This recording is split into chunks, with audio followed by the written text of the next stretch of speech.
So it's been a full year since Street Fighter 6 was released. A full year since we started this channel. In that time, we've reached nearly 700 subscribers. We've had 33,000 views, and we've been viewed for nearly 2,000 hours. Welcome once again to the dojo. Thanks for coming in today. In this video, we're going to look back at the last year of advice, tips, and instruction here on this channel. Today marks the release of Street Fighter 6, and with it comes new challengers ready to put their fists up.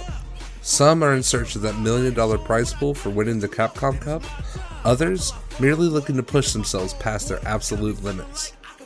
New players are the lifeblood of the fighting game community, or FGC. Without newcomers, the community can't grow. Learning a fighting game is hard because there's no one to blame when you lose. A lot of work goes into getting good at these games.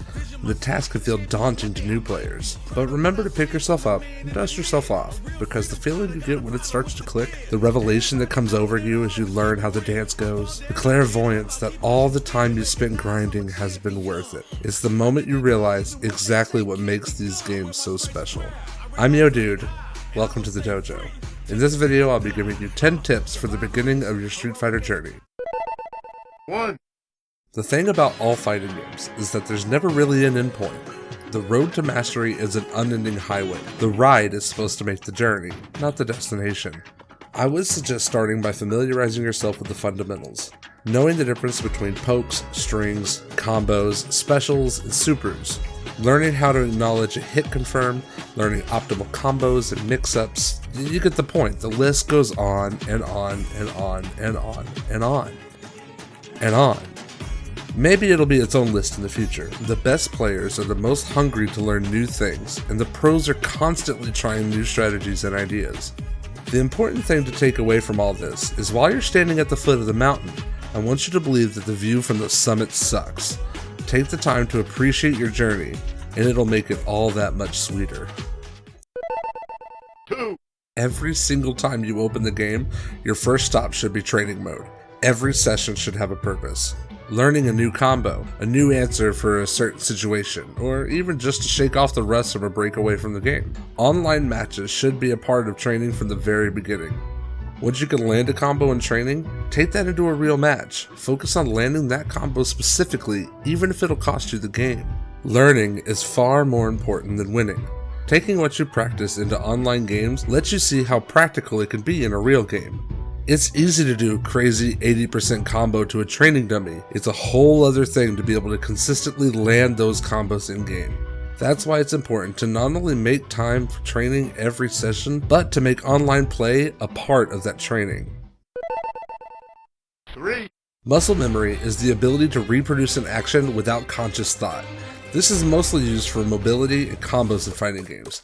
It's important to build muscle memory to free up your thoughts for the action-to-action moments in a match. Games go fast enough without having to worry about doing a down forward punch motion to throw a fireball. Your muscle memory will kick in as soon as you think about the fireball itself.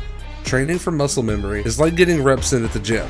You do 20 fireballs, you go into 20 DPs, and after that you do a couple of small strings, this or that into a special move. That's why it's important to train for muscle memory. Even more so than learning long combos or mix-ups, muscle memory is the backbone of strategy in fighting games. It allows players to make quick decisions and could be the difference in winning or losing a round, a game, or even a set. 4.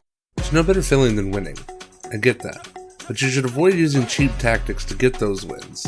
Things like wake up, random supers, spamming specials or fast buttons when you get hit, or going low for that little bit of extra damage to secure the round. While they might work in a best of one scenario, and they will allow you to get quick points in ranked, these strategies will only take you so far up the ladder. Eventually you will hit a ceiling that your newly developed bad habits won't get you out of. In my opinion, it's best to avoid these tactics entirely and learn the game and your character properly without resorting to these cheap tactics for wins.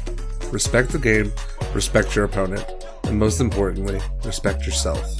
These tactics are also things your local scene will eat you alive for doing. Your local community's best players will have an answer for these bad habits. 5. This is not to say you shouldn't learn optimal combos later in your journey, but If this is your first traditional fighting game experience, then I would suggest learning easy to replicate bread and butter combos before learning how to do Guile's crazy 79 hit 70% combo loop. Sure, it's way cooler and it will pop the crowd, but in a high pressure environment like ranked, much less an offline tournament, you're much more likely to drop the most optimal combos. In almost all cases, 2 to 3 hits into super can do nearly as much damage or put you in just as advantageous situations. You can start adding resets and tricky 50-50 options to your game plan once the framework has been crafted. So learn the less optimal combos first, and then when you're comfortable, begin adding some spice into your arsenal with higher damaging or better positioning combos. Most players will use ranked as their measuring stick to judge just how good they are at Street Fighter 6 or any other fighting game. I would suggest using that knowledge to your advantage. Take your opponent's seriousness as a means to practice. While in a ranked match, you could focus more on doubling down on what you practiced offline, a combo, a particular mix-up, or learning how to answer difficult situations. All of these and more can be practiced in ranked. Though, as I mentioned earlier, winning feels good, so I'm not asking you to purposely lose all your matches and tank your rank. But sacrificing a game or two for data and training could prove beneficial. So don't be afraid to lose in ranked. While everyone else is taking the game way too seriously, you could use that time to get a leg up on the competition and train things in the most intense situation available. If there's one piece of advice you take away from this video, please let it be this one. It's more important than learning bread and butter combos, more important than knowing frame data for safe and unsafe moves, and in my opinion, it's even more important than knowing the flow of the game and how footsies work. Identifying bad habits and having the knowledge to exploit those bad habits will net you more wins than any other aspect of this game. Once again, that's not to say those other aspects aren't important at all. Hell, many of them are important for the very purpose of exploiting bad habits to win games. Notable bad habits include jumping too much, parrying fireballs from unsafe distances, pressing buttons on wake up, and doing the same things after blocking. Street Fighter 6 is a game of rock, paper, scissors. The more you throw rock, the more likely your opponent will start to throw paper. I think top players are part of the reason why so many people don't learn how to play fighting games properly. The gap is too wide, so why bother, right? Well, top players have their purpose at the beginning of your journey as much as your training does. Watching how the current best players play your character can help you understand the way they will work in high-level play. Here's the thing, right? You won't always be new at fighting games. We all want to be the best. We all want to be the world heavyweight champion. This is only the beginning of your journey. Watching the best will help you improve rapidly with footsies, neutral, and combos. So do yourself a favor and search out the best players and emulate them until you get a better understanding of your character and how you want to play them. There's no surefire way to the top, and none of these bits of advice can get you there alone. Being present in the moment is not a skill the vast majority of us will have as we begin to play. After a play session, I highly suggest that you take some time to watch some of your replays and study what you did wrong, especially your losses. It's vital to understand why you lost a game.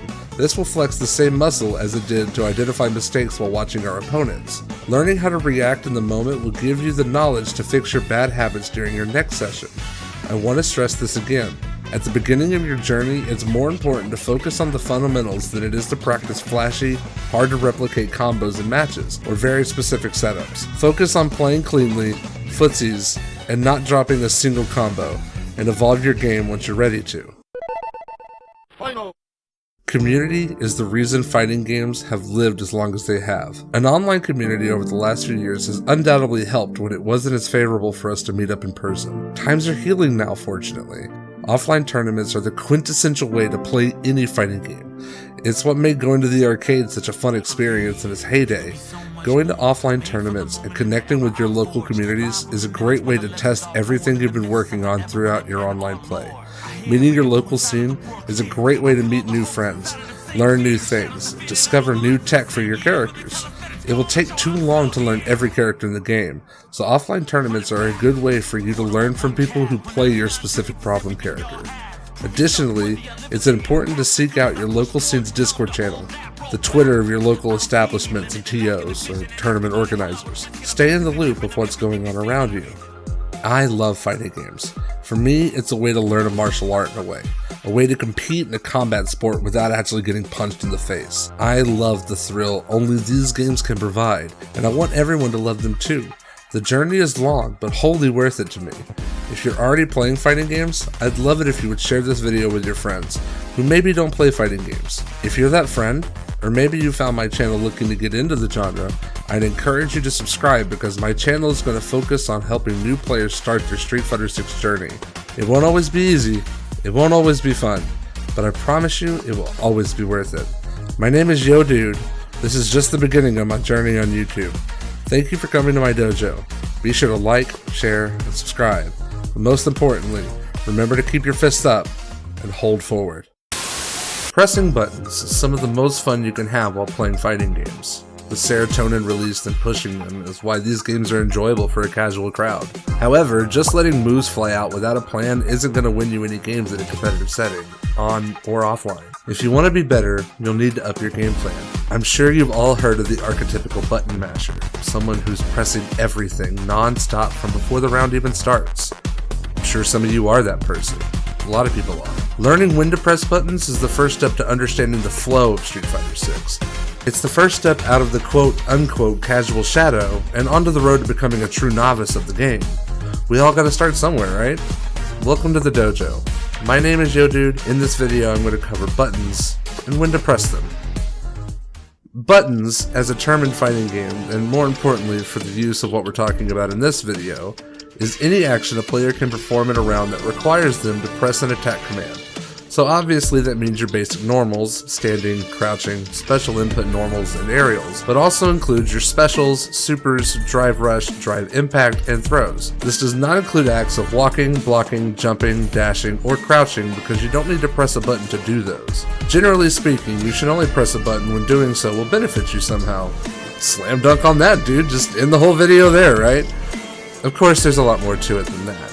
Here are a few questions you can ask to help you decide if you should press buttons at all. Every button should be used to either apply pressure, punish the opponent, or gather data, which is essential for winning any competitive fighting game. If I'm at mid-screen and whiff a standing heavy kick, what does my opponent do? Do they crouch block? Do they dash back? Do they try to punish it? If so, what button did they use? Will my opponent anti-air me if I jump at them? Well, maybe we won't jump in unless there's a really good reason to. Does my opponent use an invincible option on every wake-up? Try baiting that out or throwing your opponent more. Data gives you the tools you need to understand your opponent, and that data will give you an idea so that you can devise a game plan that will win you the round. But here's the thing, your opponent will also be trying to gather data on you at the same time, so you need to be wary about what they are doing and what they're learning from you. As an example, maybe you don't anti-air the first jump in to make them feel like that's a safe option, and then punish them every other time they jump in at you. Advantage is a bit of an abstract concept in Street Fighter and isn't always true. Being plus doesn't always mean you have an edge over your opponent. However, being in an advantageous position does increase the likelihood that you'll press buttons. Getting a hard knockdown like throws or sweeps, cornering your opponent, and using drive rush and drive impact correctly are the main ways to gain advantage over your opponent. That being said, however, the advantage isn't something you get to keep. You only get it for the next moment in the fight, so you need to know what you'll do next because if you don't do anything, you lose your advantage. Your turn ends and you start over in neutral. Not that that's the end of the world, but giving up your advantage without fully capitalizing, or capitalizing at all, could spell disaster for you at some point in the round. Imagine a line of squares in a row. The middle square is neutral. Every match begins. The square to either side of neutral is either advantage or disadvantage. In advantage, it's now your turn to apply pressure and try to get in with that sick setup you've been labbing for hours. When you're at a disadvantage, it's maybe the worst possible time to press anything. Trust your defense and get yourself back to a neutral position. The far squares are danger and safety. Once you've taken advantage and taken full control of the round, it's time to play safe. Don't go in, parry all incoming projectiles, and just wait for your opponent to do something punishable, and punish it. On the other end of that argument, playing in safety might be the best time to take the most risks, but you also risk losing that safety. When you're in danger, it's easily the time most players will hit the panic button. I want to encourage you to avoid that at all costs. Play with caution, find an escape as soon as possible, but don't get reckless while trying to do so. It's important to understand what you could lose if the button you press doesn't work the way you intended. Are you willing to eat the combo your opponent will get for blocking your unsafe setup on Wake Up? Do you even know how much damage you could take from it? As I mentioned earlier, it could be worth it to do some unsafe things to see how your opponent reacts to you early in the set. You want to see exactly what moves they use to punish, how much damage you took from it, and if your opponent puts you in disadvantage. If you're not willing to eat the percent, maybe don't throw out the move. Or do. I'm not your dad. No game of Street Fighter is won without risk, but they can be won with educated, calculated risk-taking that will set you up to win the current round. The way James Chen puts it, you need to identify your character's pet moves, or buttons you're more likely to press than others. If you play with modern controls, these moves have been chosen for you in a manner of speaking. The idea is to lower the choice of attacks to make decision making as easy as it can be. I'll link you to the full first attack video in the description, but here are the cliff notes. You should focus on 4 to 5 moves. You should pick a fast light, a good medium, a beefy heavy, a special move, and a move to use in Drive Rush. This practice is good for helping you quickly understand what moves are good for all characters, not just your own. Your pet moves will give you an understanding of what works in every situation to build your muscle memory as you play over time. Feel free to change your pet moves as you go on.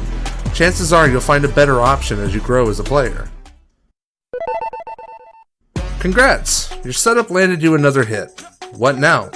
I think that ultimately depends on what your goals are for the setup to begin with. For example, with Manon, I want to land a command throw or a combo into her hit throw to level up my metal rank so all future command grabs deal even more damage. But my game plan doesn't stop there because I know the higher my metal rank is, the less my opponent will want to take another throw. With that knowledge, I gather data to see what they will do if I attempt another grab. Typically, they will jump or just wildly mash lights.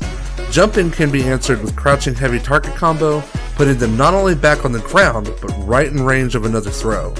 Honestly, it's a weakness of mine at the moment to recognize the mashing, but while writing this video, I thought about this perfect analogy for it. My grandparents always used to tell me that you can't listen when you talk, and I think the same applies to blocking.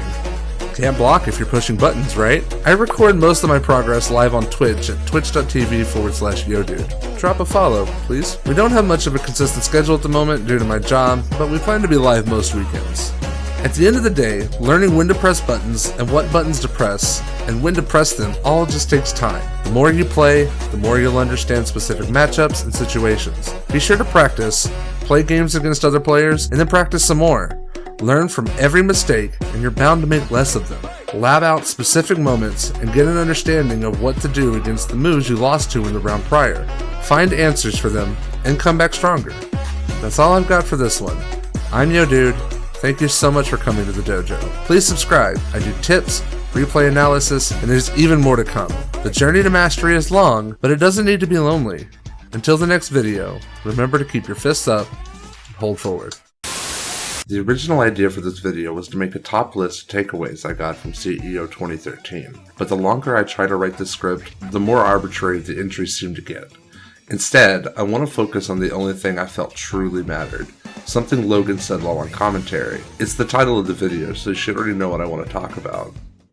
And we were talking about this when we were in the arena on Friday night, but two things that are not real in this game, blocking and burnout, the two Bs. It was a quick line between the winner's semifinal set of X-Set Idon and the eventual winner of the tournament, Mena RD. There are two things that don't exist in this game, blocking and burnout. It's a phrase that, taken out of context, could take you down a dangerous path as you continue your Street Fighter 6 journey. Welcome to the dojo. My name is YoDude, and in this video, we're going to talk about the details behind this statement and what's being said. Blocking is fundamental to your defense, especially early on in your journey. It's said that the best offense is a good defense, and that holds true for this game as well as any other. Previously, we mentioned how being at a disadvantage was possibly the worst time to press buttons, how we should trust our defense and get back to neutral before trying to play the game again. The thing is, there's always more options to explore when you're ready to lab them out. Maybe that should be a future tips video. There's no shortcut for actual matchup experience in any fighting game. Knowing what your opponent will likely do and acting accordingly is important. That is at the core of what we're talking about when we say that blocking doesn't exist. Blocking is an easy defensive option to utilize, but it's not the most efficient choice to make in any situation. If you've ever had the displeasure of playing against an annoying Blanka player, you know how difficult it is to punish his rolling attack. The dreaded Blanka ball is seemingly impossible to penetrate on block and can be really hard to react to in a match. So what gives? If all we do is block this move, he'll use it for the entire match without repercussion. The answer is actually very simple. Some of you may already be putting it in the comments or shouting at your screen. If you parry the ball, you'll have more opportunity to lock the Beast Boy down. Better still, if you can learn to perfect parry heavy balls from full screen, you can get a legit punish counter and teach your opponent that you're prepared to shut down that option entirely. It isn't easy, and you won't always be consistent, but learning how to shut down seemingly safe options like this is important for your Street Fighter 6 journey. The same is true for literally any move you just can't seem to defend well against. Overhead options, command grabs, tricky mix-ups, JP's nonsense super. This isn't to say that the answer will always be parry, but there is counterplay for everything. We must lab out answers for things we couldn't defeat in a match, rather than be the next victim of ScrubQuotesX on Twitter. Don't be like these people. Seriously. It's a hard pill to swallow, but if you're losing to something you believe to be cheap or scrub behavior, it might be best to look inward. It's not on your opponent to play at a level you deem acceptable. You have to deal with players that utilize cheap or annoying tactics. If it ain't broke, you know? It's up to you to break their options. It's up to you to know how to respond to things. It's up to you to lab what you can't figure out in game. The other B that doesn't exist in Street Fighter 6 is burnout. Your drive gauge is the most important resource you can manage in this game. Using parries, drive rush, DI, and blocking will all take chunks of your drive gauge to perform. Once it's exhausted, you will enter a burnout state. In burnout, you can still do specials and supers, but you won't have the ability to use overdrive specials, drive rush, drive reversal, or drive impact. You'll recover 4 frames slower from block stun, you do less damage overall, and you'll take chip damage from all DI specials and supers your opponents use. Universally, you need to familiarize yourself with what tools your characters will need to use the most. Burnout is definitely not a fun place to be in the slightest, so you'll need to be extra careful when spinning your drive gauge, right? Well, no. In some cases, it could even be used recklessly. It depends on a few different factors, like your opponent's characters, what we're spinning the drive gauge for, and if we're willing to be in burnout for exchange for better positioning. Will triggering burnout win us the round? Consider the character your opponent is playing. If they play a character like Zangief, whose specials include lariat, command grabs, there isn't much fear in terms of chip. If using the bar can win you the round, there shouldn't be any hesitation, because dropping the burnout combo could very well spell disaster for you, and we don't want to give away any rounds. Sometimes it could be worth it to enter burnout to escape the corner or get that desperation rush down deep into round 3 against Dalsum, JP, or Guile. The risk may end up being worth the reward. Do keep in mind that we call it a risk for a reason though. It isn't guaranteed. Very little is in fighting games. There's just as much chance as your gambit failing as it has to succeed. At the end of the day, saying blocking and burnout don't exist is just a way to help you be comfortable spending your resources. Drive gauge, super meter, time limit, your health, and positioning are all your main resources to barter with. Your goal in the round is to take away your opponent's health before they do the same to you. So it doesn't matter if you win with 100% or only 1% of your life remaining. A win is a win, and we all want to win.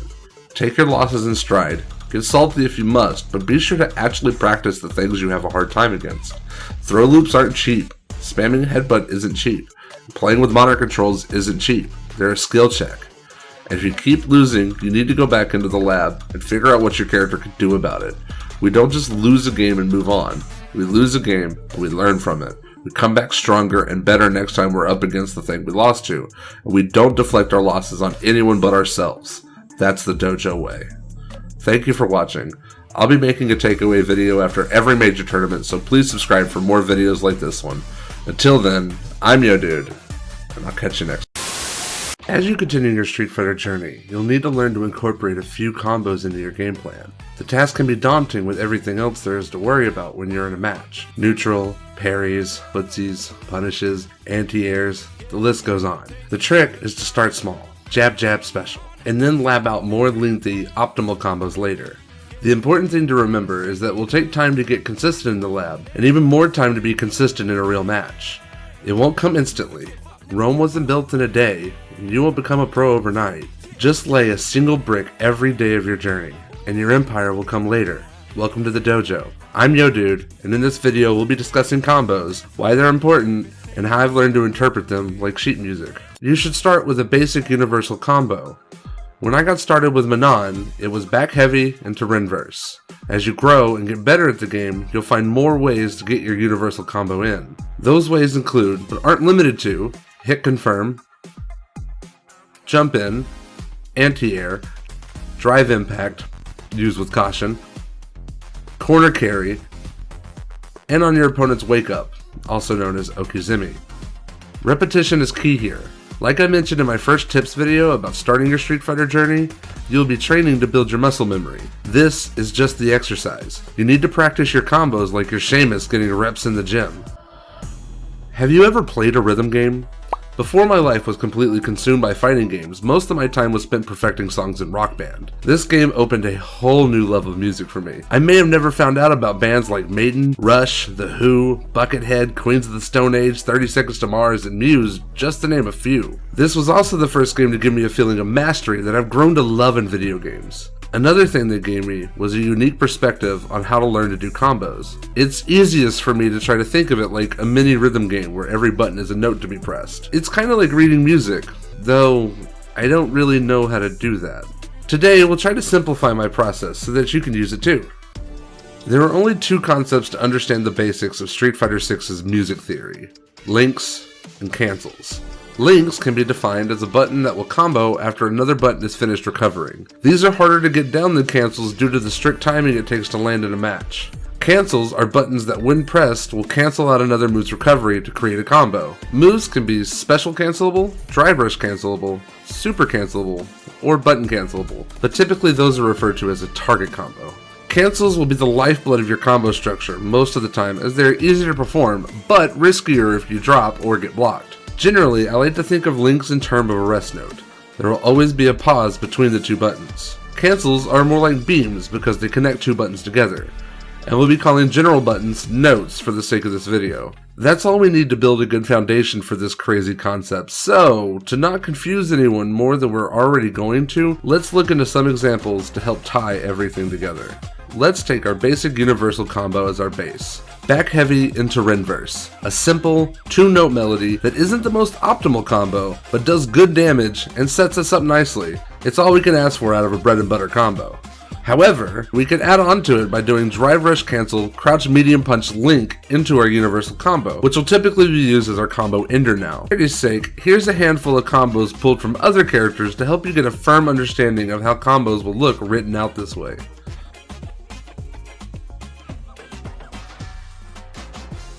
Many times, getting link timing down will take some trial and error. The beat will kind of jump around depending on the character and the timing and positioning of the initial hit of your combo. This isn't an exact science either. My goal for this video is to help you understand combo structure by giving you a glimpse at my crazy methods of learning to be a better fighter than yesterday. At the end of the day, combos are yet another tool you'll need to incorporate into your game plan at some point. Better sooner than later. Like I said at the start of this video, just take your time. One brick at a time. Your empire will be built before you even know it. If you have any questions regarding my Street Fighter 6 music theory, please comment below or follow me on Twitter @YoDude to ask me anything, and I'll get back to you as soon as I can. Learning how to properly punish your opponents for their mistakes is the #1 way of ranking up online. Exploiting their bad habits and terrible positioning go hand in hand with landing the combo for max damage. Thank you for getting this far in the video. Please subscribe for more content like tips, matchup advice, future live streams, and more. I can't wait to see all the beautiful music you all create. Until then, I'm YoDude, and I'll catch you next time. The Evolution series is the fighting game equivalent to the Super Bowl, the World Series, or whatever hockey players play for. Stanley Parable? That's probably it. EVO has been known for its moments over the years, and this year was no exception. So many iconic matches, a historic 7,000 plus entry count, and the crowning of our first ever EVO champion in Street Fighter 6. Congratulations to Angry Bird. It truly does feel like a game that's already evolved in the 2 short months it's been out. But while I was watching Top 6 with my wife, she commented about the players using supers on Wake Up. She asked me why I wasn't doing that in my ranked matches, and I didn't have much of an answer. At the time, all I could say to her was, it's not the same when I play. Which is the truth, but isn't the whole story. In most cases, using super as a prediction is almost guaranteed to be a bad idea. The risk is extremely high, ultimately not worth the reward on ladder. Even if you win a game from it, take the points and run, you'll be more likely to do it in future, and in case you haven't heard of the law of diminishing returns, pause the video here to take a second to Google it. My point is, the more successful you are using this scrubby strategy, the less likely it will work in the future. In the end, it will fail more than it will work, and you'll end up losing more points than you will gain. You'll have gained nothing, and you'll be right back to where you were before you started using that option. Welcome to the dojo. I'm Yo Dude, and in this video we'll be discussing my takeaway from EVO 2023. No matter how you look at it, my ranked matches in Plat 1 won't look like EVO Grand Finals. In my position, I only get an hour a day to become a better player. The skill of my peers can't match up to a Big Bird, Ponk, or Haitani. Most of my play is a skill check, a pop quiz I haven't studied for, a struggle between what my opponents are doing and my bad habits I have to resist constantly. It's mentally exhausting because I don't have that level of experience with the game yet. I don't always know if my opponent is safe or not, so I tend to block more than I should, which leads me to playing strike throw with my opponent, which I'm not very good at. I lose a lot of health because of my fear of getting grabbed. I tend to get hit for trying to break the throw and end up losing more health because of it. What I'm trying to say is we can't hope to learn to play this game from the pro players. We haven't gotten our reps in yet, and we need to spend more time practicing our combos, setups, and defensive options instead of trying to predict our opponents and hitting that wake up super. Start simply by learning your basic universal combo, the one you can hit from anywhere, your 1-2 punch. It's not fancy, it's not the most optimal thing you'll ever do, but it's good damage that puts you in advantage. Next, learn how to tick throw and shimmy. A tick throw refers to a throw that's done after a quick meaty button or a safe attack that's thrown out as the opponent is recovering from a knockdown to force a block. Generally, it'll be a crouching jab or a light kick. A shimmy is a movement after a knockdown to simulate a grab, but instead stays just out of range by either neutral jumping as they wake up or walking backwards just out of range to force a whiff throw for a big punish. Lastly, you need to learn how to defend yourself, and this is where the most mental work comes in. There's still much to learn in this game, and the best place to do it is in a match. It's okay if you don't have the answers memorized. That type of thing will come with time. It takes a tremendous amount of restraint and patience to just hold back.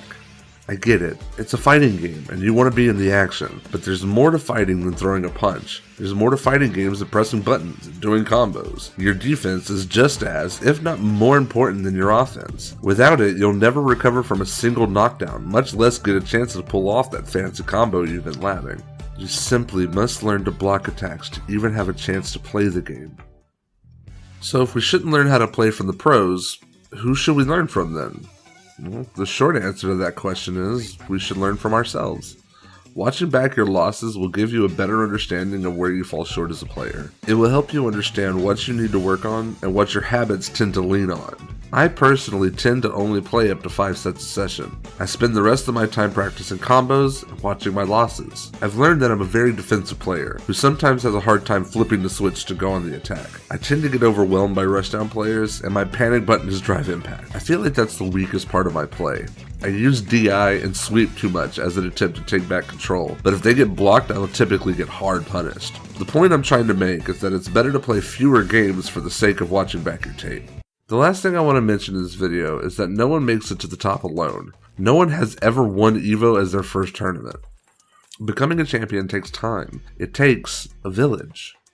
That's an old-timey way to say you need some friends to help you on your journey. I shouldn't be the only channel you listen to for advice. We can't learn how to play this game from the pros, but that doesn't mean their opinions don't hold any weight. There's so much to learn in these games, and you should seek out every possible avenue possible. Learn as much as you can about this game. I ultimately think that's the point of World Tour mode.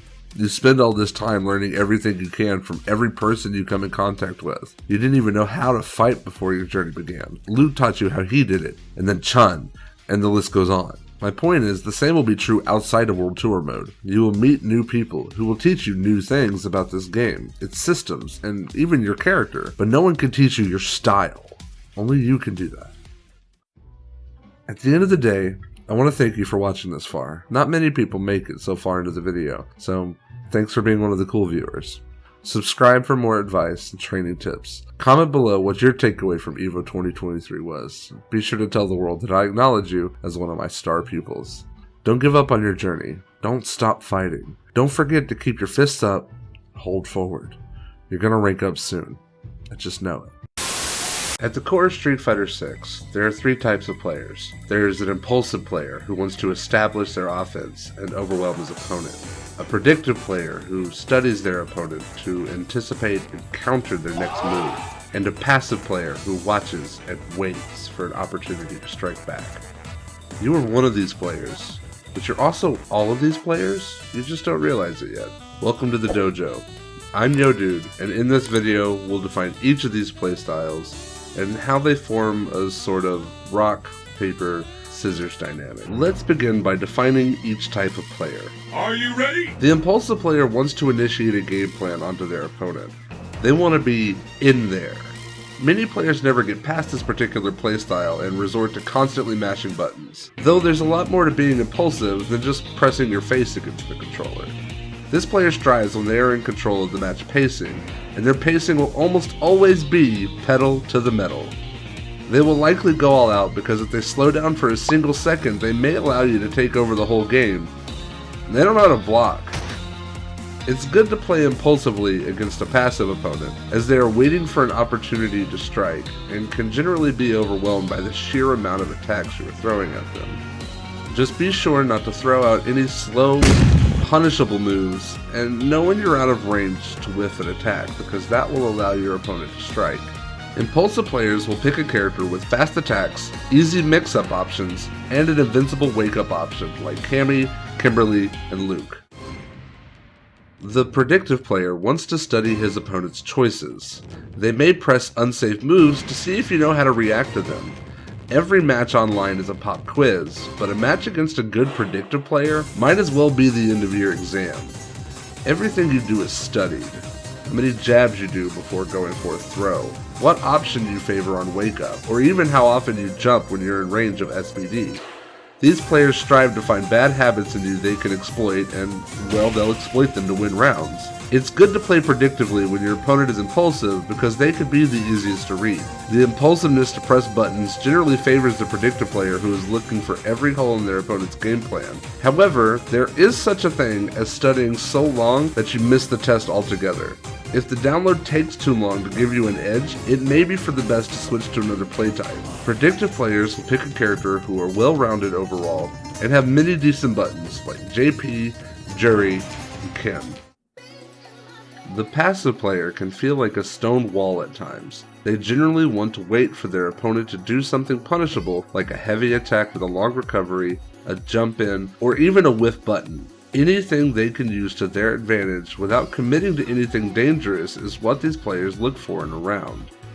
This player strives in their reactions against their opponents, catching them in seemingly safe situations and making them pay for trying. While playing passive, you're generally looking for one option over others.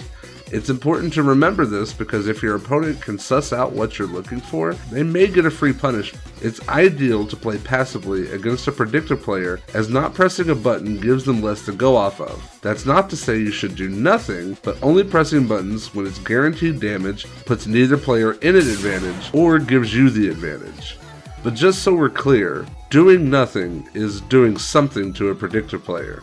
Feel me? Passive players will generally pick a character who may not be as bright on the radar as other characters, like Marissa, Honda, or even Zangief. So when does rock, paper, scissors come into play? Simply put, the three main playstyles fit crudely into those roles. It's not one-to-one, but we'll get to that. Impulsive play is rock. They're the quick-to-the-trigger style of play that shoots first and asks questions later. These players want to end rounds as quickly as possible. They typically lose to the predictive paper player who has a basic understanding of your flowchart as soon as the first round ends. They know what makes you tick, and the longer the set goes on, the more information they have to bait and exploit you.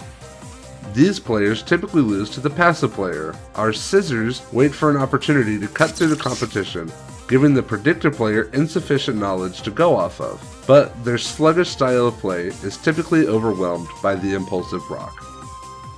As I mentioned before, it isn't one-to-one. I like to think of it more in terms of the weapon triangle system found in modern Fire Emblem games. Not that running into your playstyle weakness is a guaranteed loss, but that your battle against them will be uphill. It's never impossible to win in Street Fighter 6. The journey will not be short, and it won't always be easy. Now that we understand the three styles of play, we can finally talk about how to train to become a better version of each. Join us next time as we discuss how to train to be an impulsive player. Later days. Playing impulsively can seem like button mashing to the untrained eye, a hope and a prayer that the buttons you press will beat your opponents. But there's a lot more to it when impulsive play is done correctly. Flowcharting is often used as a negative term for a lack of thinking. However, I believe it can be an important tool in the impulsive player's toolkit. Understanding what block strings you can use when you don't land a hit, and being able to perform them without much thought can make or break winning the round. Welcome to the dojo. I'm YoDude, and in this video we're going to discuss becoming a better impulsive player through training. As I mentioned in my video, buttons and when to press them, having the advantage is a momentary upper hand. It's not something you'll always have, and pressing buttons when your opponent has the advantage is a highway to the O2 city. Landing a throw, sweep, whiff punish, or, in the right circumstances, a drive impact are the quickest ways to get the advantage. What we do next is vital to winning the round. That's why knowing how to be impulsive is so important, even if you're a Lily main who thinks themselves a passive player.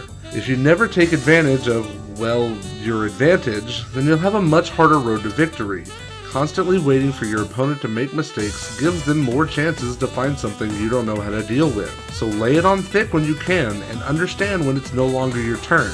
That way you won't make a grave error and take 40% for it. The thing you need to understand is what your basic universal combo is. These are the chorus of your song, your jump shot, then the 1-2 combo you practice more than anything else. The combo is your fastest cancelable medium attack into a special move that will knock down your opponent. Here's a short montage with every character's basic universal combo.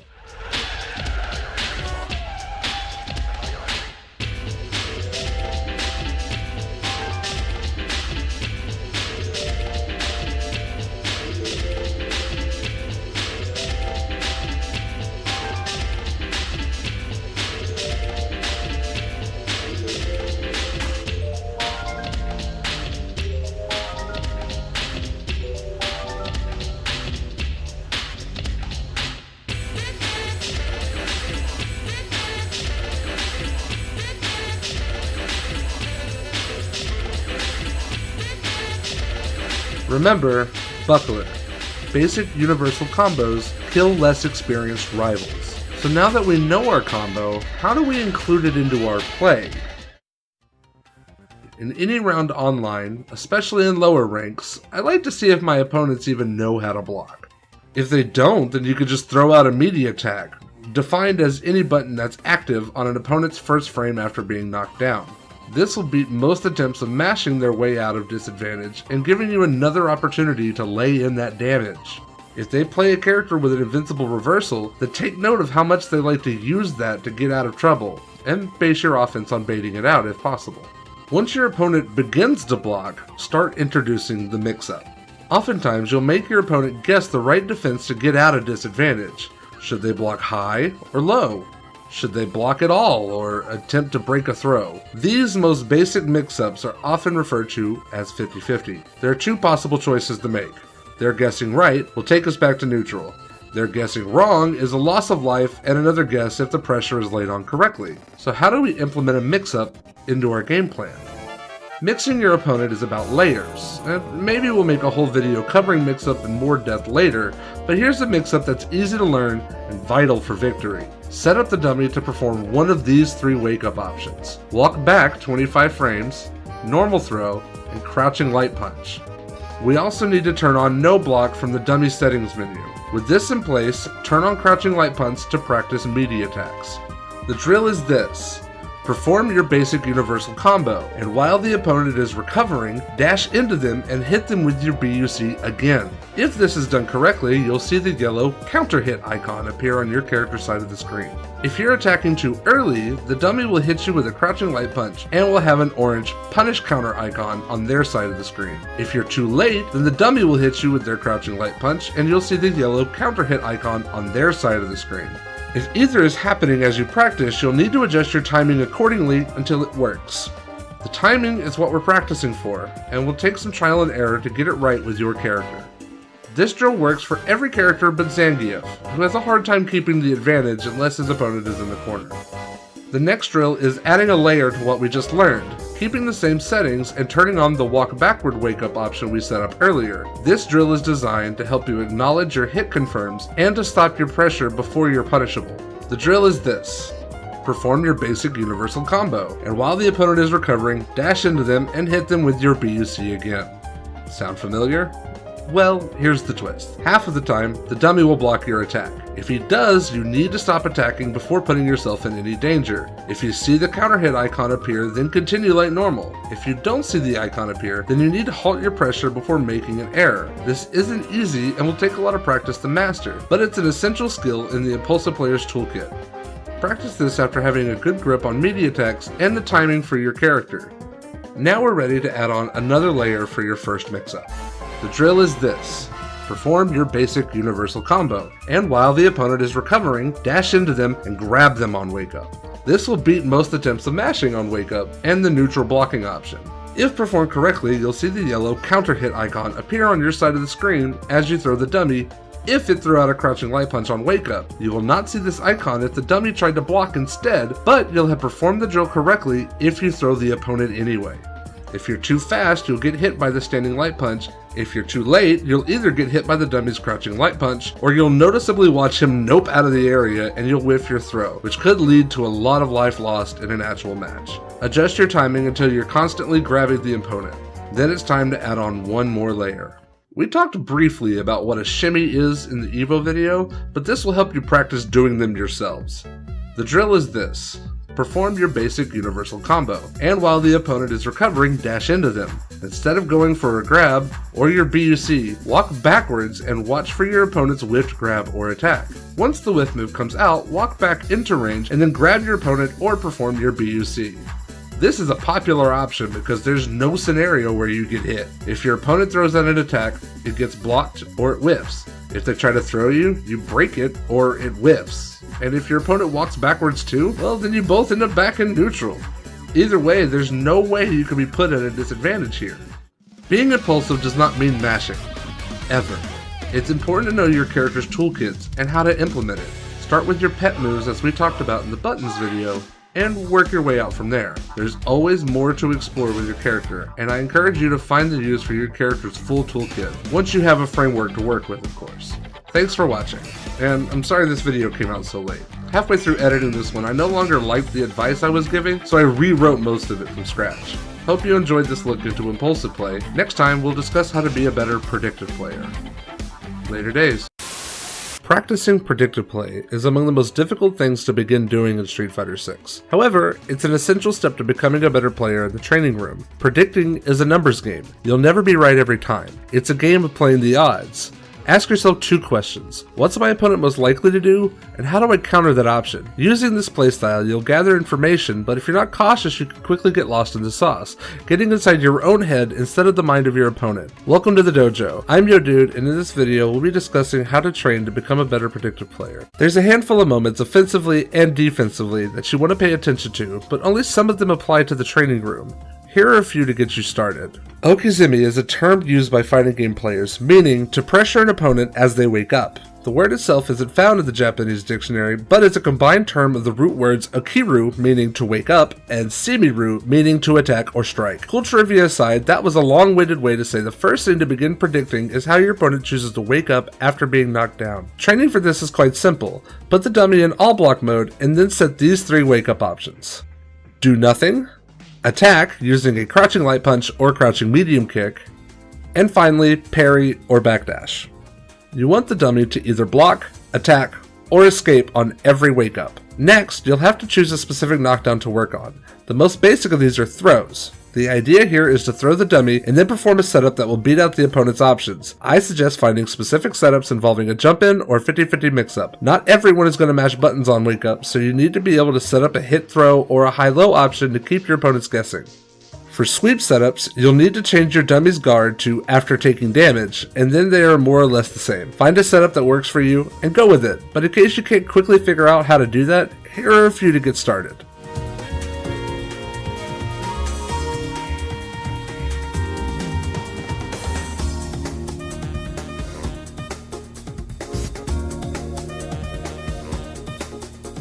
combo setups will be a little different because typically they won't end in a hard knockdown. You'll need to take into effect that you have significantly less time for your mix-up, and your opponent will have a fourth option available to them, the backwards roll. Set the dummy to block after taking damage, and then turn on a random recovery. Then perform your combo as normal and mix up the dummy to beat out its options, like before. This will take the most practice, but finding a good mix-up from a combo can be as good as gold, as the time restraint may also be used as your opponent's disadvantage in the right circumstance.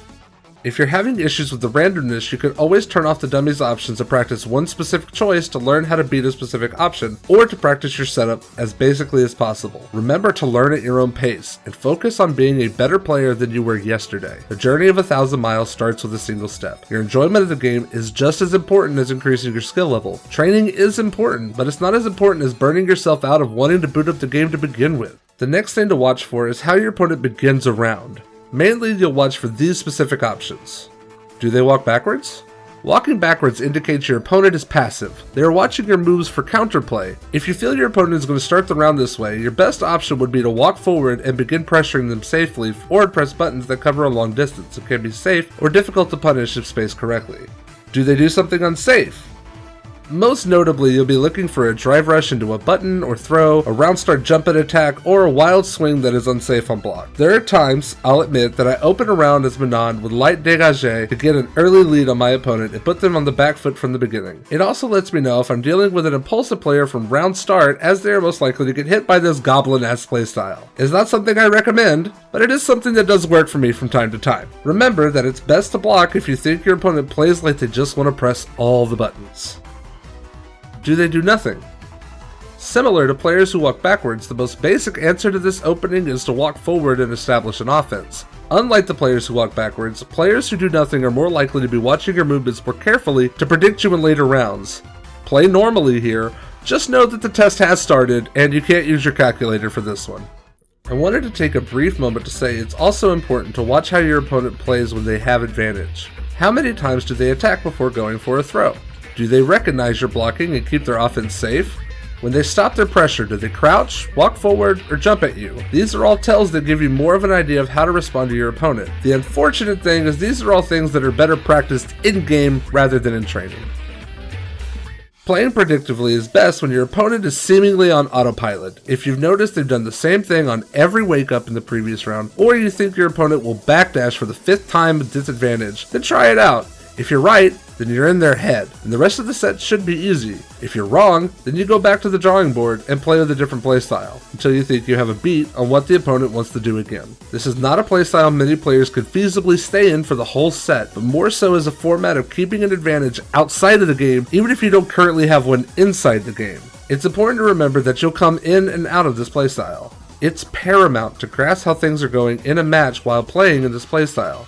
Whether you have your opponent's number or they have yours is crucial to getting back on your game plan. If you're having difficulty predicting your opponent's next attack, it may be time to move on to a less risky strategy. Mixing it up when the time is right will keep you alive longer and give you more opportunities to understand how your opponent plays, and in turn it will give you a way to get damage and rounds. Switch off this playstyle anytime you are unsure of the flow of the round. Join us next time as we discuss how to train to be a better passive player. Later days. Playing in a passive playstyle isn't entertaining or sexy. It will get boring, but it's a vital part of getting rounds in Street Fighter 6. The point of playing passively is to be a stone wall, to not participate in the game itself. They call it the turtle playstyle for a reason. You're an observer, silently waiting for your opportunity to strike. What I mean to say is, you don't press any buttons unless it's guaranteed damage. Your opponent will make mistakes. That is guaranteed. The job of the passive player is to recognize those mistakes and take full advantage of them. You'll be playing on a delay as you attempt to react to your opponent, so err on the side of safety and not go for any punishment you aren't fully confident in. However, I will admit that sometimes risks need to be taken to establish your offense. Being good at passive play will hone your reaction skills for an even more dangerous game plan. Welcome to the dojo. I'm YoDude. In this video, I'll be discussing how to train to play more passively. Whenever you're playing online and you notice one thing in particular is blowing you up, you'll need to learn how to answer that. Set the dummy up to do that action, but also set him up to feign that action. This way you're not just timing the recording, but reacting to the move you had trouble with. Good examples of this are obnoxious moves like Honda's headbutt, Blanca's ball, whiff punishing, or opposing pressure tools that make life hard, like Jinrai or JP's shenanigans. Additionally, the best way to train to be passive, in my opinion, is to play against a CPU opponent or casual online match and see how long your mind can actually do nothing. Block, parry, and throw tech. And later, add in one final option for spice. This is the thing you'll be looking for all round. A jump in you can anti-air, a whiffed attack you can punish, a particular combo ender that is negative enough to be punished. See how long you can mentally take not pressing all the buttons, and practice that. Passive play is patient play, but it's also about striking when it's your moment and not letting it pass by. Honing your reaction to things you'll likely see is an excellent way of practicing your passive playstyle. As an example, you could turn on drive impact training from the pause menu, but instead of answering it with your own DI, try to perfect parry it. Or, even harder, grab it on reaction.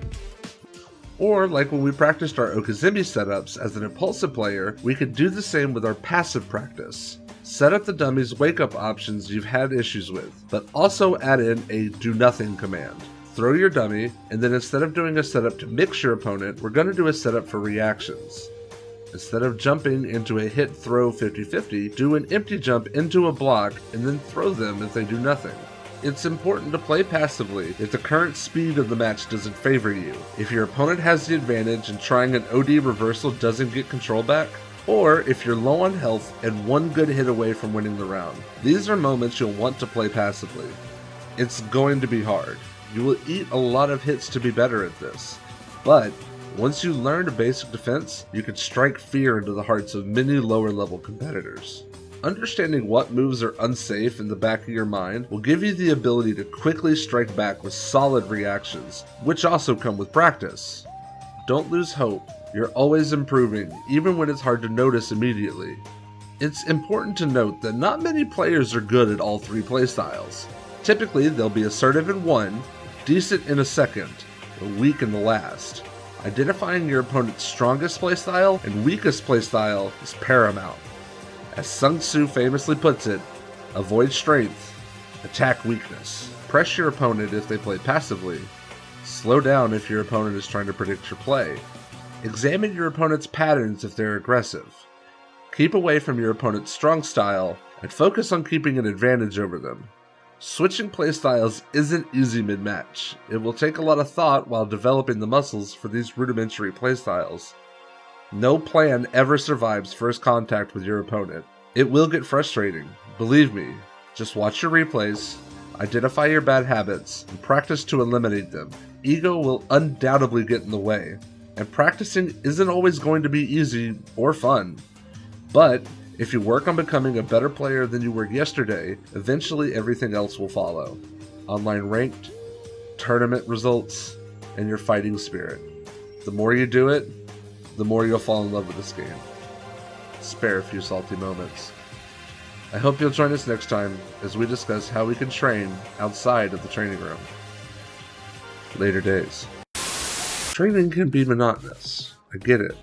Sitting in the solitary confinement room, working on hit confirms or reactions to jump-ins or drive rushes. It gets old. It gets boring.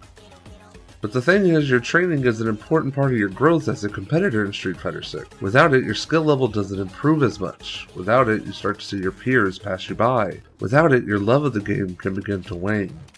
So what gives? Do we just accept that the padded white room is something we'll always have to deal with if we want to grow?